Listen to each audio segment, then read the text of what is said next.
Urgent గా ఏదో water the మీరు కొన్నారు. అవునవును. ఓకే. అయితే యాక్చువల్ ఏంటంటే కంగన్ వాటర్ మిషన్ తీసుకున్నా. ఓకే. అందులో నుంచి మీకు ఐడియా ఉండే ఉంటది, ఆల్కలైన్ వాటర్ వస్తుంది. అవును. ఆల్కలైన్ వాటర్ తో ఈ ఫ్లేవర్స్ అన్ని కూడా ఇప్పుడు చేస్తున్నాను. అది తీసుకోవడానికి ఎంత ఖర్చు అయింది? 3 lakhs అయింది. 3 lakhs ఖర్చు అయింది. సో అందరు ఏమనుకుంటారంటే సో ఏం ఫార్మసీ స్టూడెంట్ బిజినెస్ పెట్టింది, సో తనకి ఎక్కువ పబ్లిసిటీ అయ్యింది, సో చాలా డబ్బులు సంపాదిస్తుంది, సో అందుకే అది కొనడం జరిగిందని చెప్పేసి మాట్లాడుతున్నారు.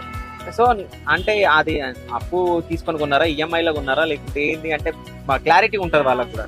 యాక్చువల్లీ చెప్పాలంటే వాళ్ళు మాకు తెలిసిన వాళ్ళు అన్నట్టు, వాళ్ళ దగ్గర కొంచెం పే చేసిన, కొంచెం ఏమో అంటే ఇన్వెస్ట్మెంట్ పరంగా అంటే స్లోలీ ఇస్తున్నా అన్నట్టు, అంటే కొంచెం అప్పే ఉంది.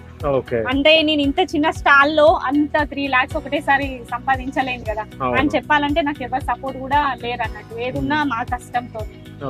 సో ఇప్పుడిప్పుడే కొంచెం మంచిగానే అవుతుంది, అయితలేదని కాదు, చాలా దూరం నుంచి